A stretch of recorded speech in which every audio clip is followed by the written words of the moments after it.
مولاي صل وسلم دائما ابدا على آفیشیل یوٹیوب چینل کو سبسکرائب کریں اور بیل آئیکن کلک کریں۔ اب آپ سمجھ گئے یہ جشن آمد مصطفیٰ کا جشن تھا، یہاں سے جشن میلاد مصطفیٰ بغیر شک و شبہ کے صراحت سے ثابت ہو گیا۔ جس دن حضور کی آمد ہوئی اس دن مدینے میں حبشی رقص کریں اور اس رقص کو مصطفیٰ مسجد نبوی میں اجازت دیں کہ میری آمد کے جشن کا رقص ہے، تو جس دن حضور کی کائنات میں آمد ہوئی اس دن جشن کیوں نہ منایا جائے؟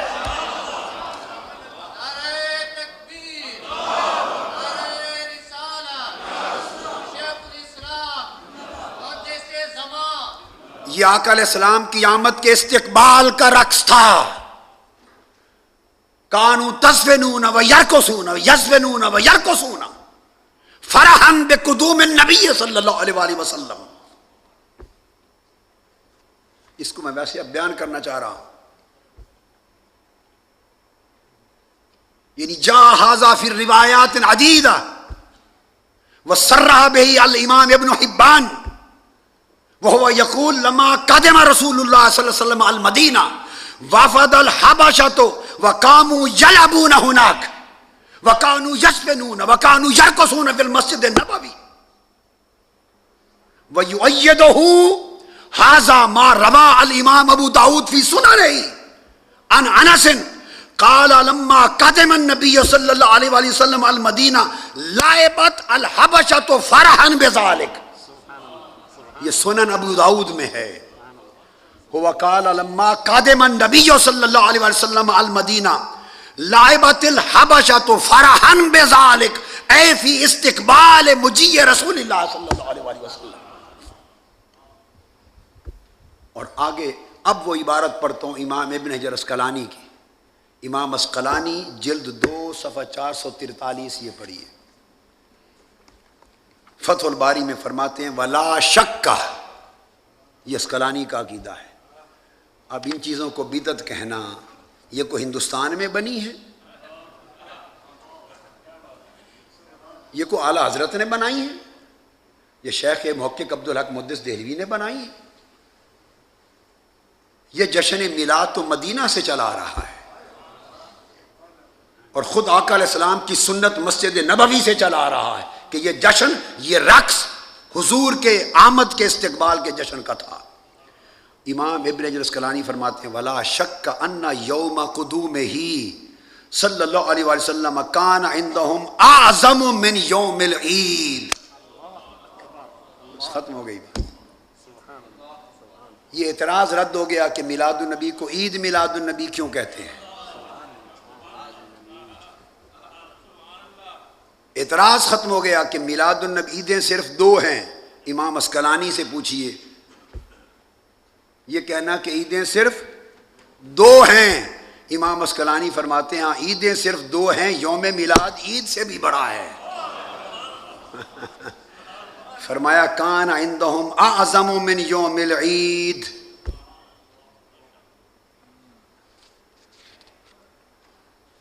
اور امام باقر علیہ السلام، امام محمد الباقر، وہ روایت کر کے فرماتے ہیں جس کو امام ابن حجر عسقلانی نے روایت کیا، فتح الباری شرح صحیح بخاری جلد 7 صفحہ 507 کتاب المغازی باب عمرۃ القضاء حدیث نمبر 4005، فرماتے ہیں کہ امام باقر سے کہ فقام جعفر فحاجل حول رسول اللہ صلی اللہ علیہ وآلہ وسلم دار علیہ فقال النبی صلی اللہ علیہ وآلہ وسلم ما ھذا۔ حضرت جعفر کھڑے ہو گئے اور حضور کے ارد گرد حاجلہ رقص کرنے لگے، رقص کرنے لگے۔ اور جب رقص کیا تو آقا علیہ السلام نے پوچھا جعفر ما ھذا، یہ کیا کر رہے ہو؟ انہوں نے کہا یا رسول اللہ شیء رأیت الحبشۃ یصنعون بملوکہم، آقا جب ہجرت حبشہ کر کے ہم گئے تھے رہے تھے ہم نے دیکھا تھا کہ حبشی لوگ اپنے جب ان کا بادشاہ خوش ہوتا ہے یا کسی نوازش پہ یہ خوش ہوتے ہیں تو اپنے بادشاہ کے گرد رقص کرتے ہیں. وہ اپنے بادشاہ کے گرد کرتے ہیں, ہم اپنے شہنشاہ کے گرد کرتے ہیں.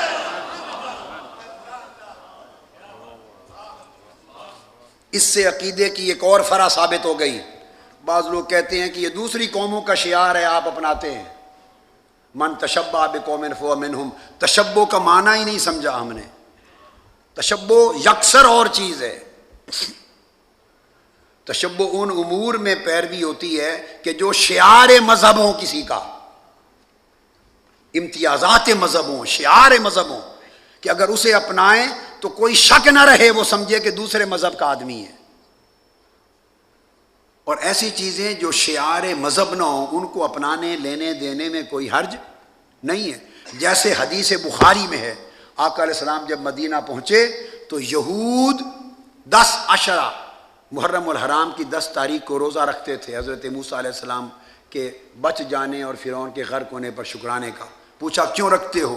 عرض کیا یا رسول اللہ موسیٰ علیہ السلام کے نجات کی خوشی میں رکھتے ہیں. آپ نے فرمایا صحابہ کو تم بھی رکھا کرو, نانو حق کو بے موسیٰ منہم, ہمارا حق زیادہ ہے موسیٰ پر. ان کا تھا وطیرہ, آقا نے صحابہ کو بھی روزے رکھوائے. تو کیا تشبہ ہوا؟ صحیح بخاری ہے. محرم کے عشرہ کا روزہ رکھنے کا باب صحیح بخاری میں. تشبہ نہیں ہے. تشبہ اس عمل کو کہتے ہیں کہ جو خالصتاً شعار مذہب ہو, اور اگر دوسرا مسلمان کرے تو دیکھنے والا سمجھے کہ یہ عیسائی ہے یا یہودی ہے یا ہندو ہے, فوراً ذہن الطرف جائے. اور جس سے شعار کا یہ تصور پیدا نہ ہو, اس میں ایک دوسرے کی پیروی, تتبع, مماثلت, مناسبتیں وہ ممنوع نہیں ہیں. اب سنیں, اس حدیث سے ثابت ہوا کہ یا رسول اللہ حبشہ کے لوگ اپنے بادشاہ کے لیے ایسا کرتے تھے, ہم اپنے شہنشاہ کے لیے ایسا کرتے. اور آقا نے منع نہیں فرمایا, ورنہ فرما دے کہ ذالک تشبہ لا تفعلوا ہکذا هل هو تشبہ, ایسا نہ کرو یہ تشبہ ہے, نہیں منع فرمایا. پوچھا یہ کیا ہے؟ عرض کیا حضور حبشہ میں لوگ کرتے ہیں. حضور خاموش ہو کے مسکرا پڑے. تقریری سنت ہو گئی. وفی حدیث ابن عباس, امام اسقلانی نے روایت کیا, ان النجاشی کان اذا راضی, اس نے بھی کہا کسی آدمی کے ساتھ وہ راضی ہوتا, قام فحاجل حولہ, وہ آدمی کھڑے ہو کے اس کے گرد رقص کرتا تھا. ان الثلاثۃ فعلوا ذلک, پر تینوں صحابہ نے پھر یہی کیا, حضور کے گرد رقص کیا. امام اسقلانی جلد 7 صفحہ 507 فتح الباری. اور اسی کو آگے بیان کیا ہے امام جلال الدین سیوطی نے بھی اسی التوشیح میں. اور امام جلال الدین سیوطی نے اس پر ایک تفصیلی گفتگو کی ہے الحاوی للفتاوی میں. اب میں الحاوی للفتاوی کا وہ پیرا صرف آپ کو سناتا ہوں حوالتاً. الحاوی للفتاوی امام جلال الدین سیوطی وہ فرماتے ہیں مسئلۃ, الحاوی للفتاوی صفحہ 640 دوسری جلد صفحہ 640, الفتاوی المتعلقہ بالتصوف. امام جلال الدین سیوطی الفتاوی المتعلقہ بالتصوف, یہ عنوان, جلد 2 میں صفحہ 640. فرماتے ہیں مسئلۃ فی جماعت صوفیت اجتمعوا فی مجلس ذکر ثم ان شخصا من الجماعت قام من المجلس ذاکرا واستمر على ذلك لوارد حصل فهل له فعل ذلك سواء كان باختیاره ام لا فهل لأحد منعه وزجره عن ذلك. امام سیوطی لکھتے ہیں کہ سوال یہ ہے کہ ہم نے دیکھا صوفیاء کی جماعت میں جب حلقہ ہوتا ہے, محفل ہوتی ہے, تو اس محفل کے دوران ذکر میں کوئی شخص بعض اوقات کھڑا ہو جاتا ہے, اور وجد میں لواردن کوئی کیفیت اس پر وارد ہوتی ہے, اور اس کی وجہ سے کھڑے ہو کے اس کو وجد ہو جاتا ہے. سائل کا سوال ہے, خواہ وہ وجد کرنا اس کے اختیار میں ہو خواہ اختیار سے باہر ہو, دونوں باتیں آ گئیں. کبھی ایک کیفیت ہوتی ہے تو سرور میں ہوتا, اختیار میں ہے مگر سرور میں بے قابو ہو جاتا ہے, اور کبھی بے ہوش ہو جاتا ہے, 2 باتیں. سائل پوچھتا ہے کہ کیا یہ ممنوع ہے اور منع ہے؟ تو کسی نے ائمہ میں سے کسی نے اس پر ممانعت وارد کی۔ اب امام جلال الدین سیوطی کا جواب، ایک چھوٹا سا جملہ فرمایا، لا انکار علیہ فی ذالک، ھذا ما قال الامام السیوطی۔ اور امام سیوطی حدیث میں میرے شیخ ہیں، بس۔ بعض اجازات یقظتاً ہوتی ہیں، بعض منامی ہوتی ہیں۔ یہ میں اپنے شیخ کا قول سنا رہا ہوں حدیث میں مباشرتاً۔ فرمایا لا انکار علیہ فی ذالک، امام سیوطی نے فرمایا اس وجد پر اور کھڑے ہو جانا اور اختیار ہو یا نہ ہو، یہ وجد و رقص جو ہے کھڑے ہو کر، اس پر کوئی انکار ثابت نہیں ہے۔ پھر امام سیوطی فرماتے ہیں وقد سئل عن ھذا السوال بعینہ شیخ الاسلام سراج الدین البلخینی، فرماتے ہیں کہ من و عن یہی سوال امام شیخ الاسلام امام سراج الدین بلقینی سے پوچھا گیا، فاجاب بانہ لا انکار علیہ فی ذالک، تو شیخ الاسلام نے بھی کہا کہ اس پر کوئی انکار ثابت نہیں ہے۔ اور پھر انہوں نے فرمایا یہی سوال سئل عنہ العلامہ برہان الدین الابناسی، پھر امام الابناسی سے یہ سوال کیا گیا، فاجاب بمثل ذالک، انہوں نے بھی یہی جواب دیا۔ اور ایک بڑا لطیف جملہ بولا، فرمایا فإن صاحب الحال مغلوب والمنکر محروم۔ اللہ، ان صاحب الحال مغلوب والمنکر مغلوب، فرمایا جو حال جس پر وارد ہوتا ہے وہ مغلوب ہوتا ہے، اور جو انکار کرتا ہے منکر وہ محروم ہے، اسے کیا خبر، اسے ملا ہی نہیں کبھی کچھ چکھنے کو، اسے کیا خبر کہ نشہ کیا ہوتا ہے۔ اور جو بات میں نے کہی ملا نہیں نشہ کیا ہوتا ہے، یہ امام سیوطی نے کہا ہے۔ اور آپ نے فرمایا امام سیوطی نے محروم ما ذاک لذت التواجد، المنکر ما ذاک لذت التواجد، اس نے وجد کی لذت کو چکھا ہی نہیں، ذائقہ ہی نہیں چکھا۔ ولا صفا لہ المشروب، اسے کبھی پیالہ جام ملا ہی نہیں ہے شراب عشق کا، اس نے شراب عشق ہی نہیں چکھی، اسے وجد کی لذت ہی معلوم نہیں، وہ انکار نہ کرے تو کیا کرے۔ اور پھر امام سیوطی فرماتے ہیں وَأَجَابَ أَيْضًا بِمِثْلِ ذَلِكَ بعض ائمۃ الحنفیۃ والمالکیہ، کئی امام حنفیہ اور مالکیہ کے انہوں نے بھی یہی کہا، وَكَتَبُوا عَلَى هَذَا السَّوَالَ بِالْمُوَافَقَةِ مِنْ غَيْرِ مُخَالَفَةٍ، اور انہوں نے اس پر موافقت کے فتوے لکھے اور کوئی مخالفت نہیں کی۔ چنانچہ آخر پہ امام جلال الدین سیوطی آخر پہ فرماتے ہیں وَذَلِكَ مِنْ، حوالے دے کر دلائل دیتے ہیں کہ کما الذین یذکرون اللہ قیاما وقعودا وعلی جنوبہم، وقالت عائشہ رضی اللہ تعالی عنہ، آگے فرماتے ہیں کہ وہ عائشہ نے فرمایا کان النبی یذکر اللہ کل احیانہ، اللہ نے کہا کھڑے ہو کر بھی ذکر کرو، بیٹھ کر بھی۔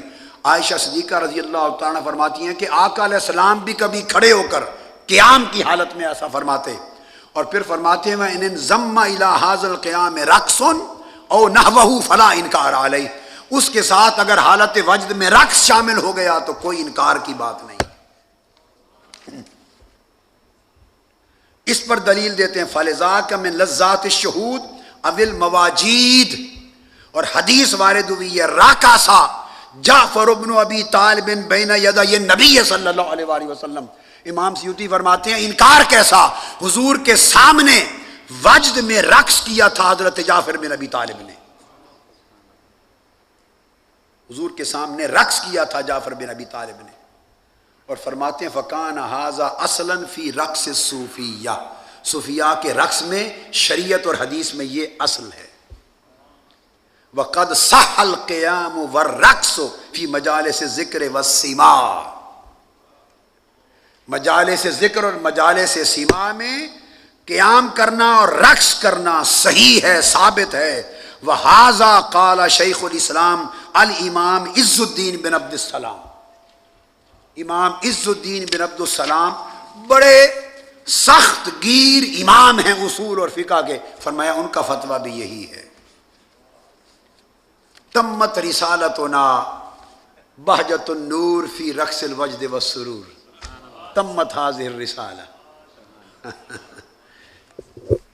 یہ آقا علیہ الصلوۃ والسلام کا حدیث تھی. اس کے بعد اب حدیث نمبر 466. اس سے 12 حدیثیں آگے آ جائیں. 466 امام بخاری نے باب قائم کیا ہے، باب الخوخہ. باب الخوخہ والممر فی المسجد. 466 حدیث نمبر. حدثنا محمد بن سنان وحدثنا قال حدثنا فلیح قال حدثنا ابو النضر عن عبید ابن حنین عن بسر بن سعید عن ابی سعید الخدری رضی اللہ تعالی عنہ قال خاطب النبی صلی اللہ علیہ وآلہ وسلم فقال ان اللہ خیر عبدا بین الدنیا وبین ما عنده فاختار ما عند اللہ. امام بخاری نے روایت کیا اور آگے بھی حدیث ہے. ما من نبی خیر، یہ الفاظ ہیں جس کی تشریح میں آئی. آقا علیہ السلام نے فرمایا ہر نبی کو وفات سے پہلے اختیار دے دیا جاتا ہے بین الموت والحیات.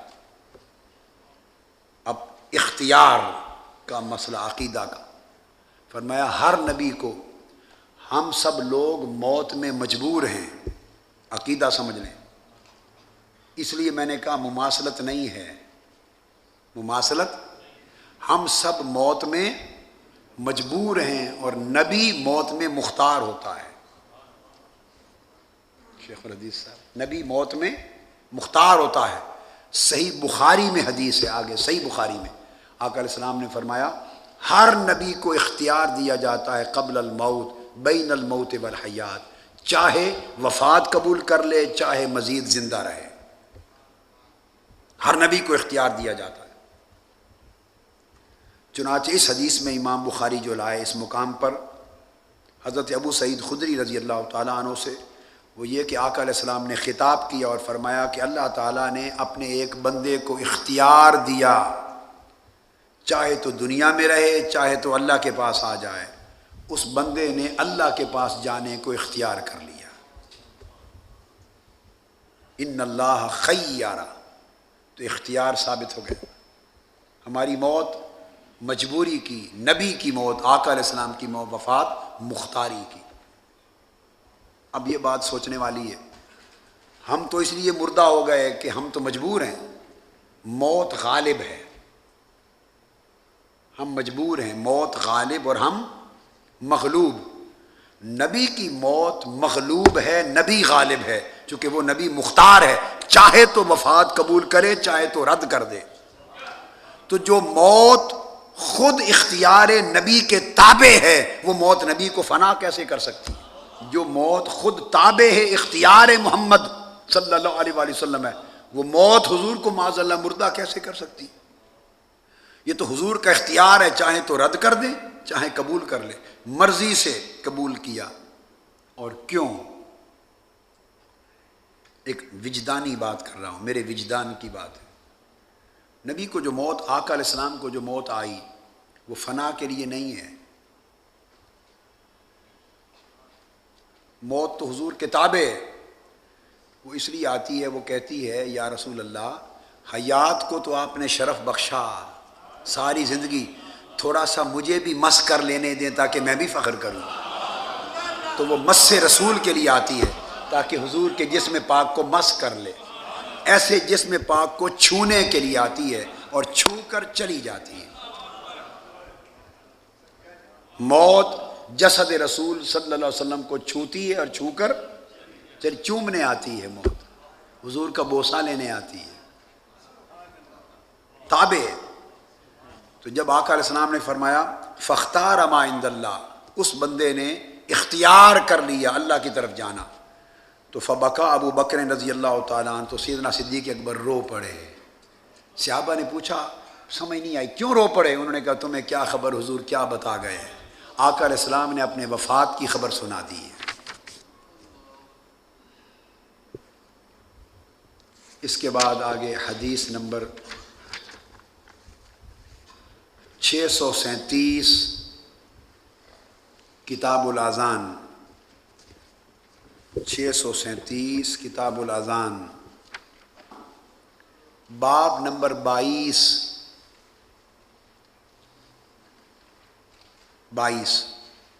امام بخاری نے باب قائم کیا، باب متى یقوم الناس اذا رأوا الامام عند الاقامہ۔ متى یقوم الناس، جب امام کو دیکھیں تو مقتدی کب کھڑے ہوں، یہ باب ہے۔ حدیث نمبر 637 ہے اور 638 دونوں حدیثیں پڑھیں گے۔